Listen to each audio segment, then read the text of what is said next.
Michaung புயல் காரணமாக சென்னையினுடைய பல பகுதிகளில் ஏராளமான தண்ணீர் தேங்கி கிட்டத்தட்ட அந்த குடியிருப்பு பகுதியில் வந்து பொதுமக்கள் வெளிவர முடியாதபடியான ஒரு சூழ்நிலை ஏற்பட்டிருக்கிறது.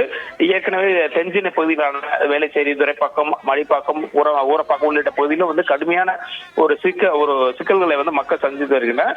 இந்த நேரம் மயிலாப்பூர் பகுதிகளில் வந்து தொடர்ந்து, அதாவது அப்பர்சாமி கோயில், வீரபெருமாள் கோயில் தெரு உள்ளிட்ட பகுதிகளில் வந்து தண்ணீர் தேங்கி இருப்பதால அதனை கடந்த 3 நாட்களாக அகற்ற முடியாமல் பல்வேறு சிக்கல்கள் ஏற்பட்டுள்ளதாக பொதுமக்கள் வந்து அந்த பகுதியில் தெரிவித்திருக்காங்க. மேலும் தண்ணீர் வெளியேற்றப்படாததன் காரணமாக மின்சாரமும் கடந்த 3 நாட்களாக அங்கு வழங்கப்படவில்லை.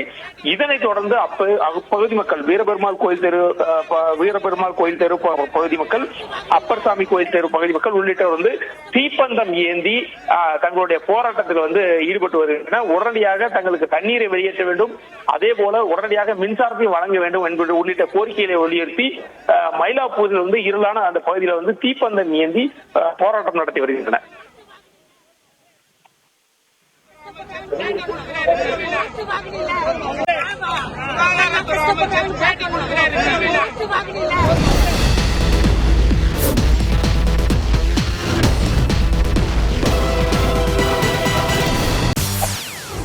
செய்திகளை உடனுக்குடன் தெரிந்து கொள்ள உடனே சப்ஸ்கிரைப் பண்ணுங்க.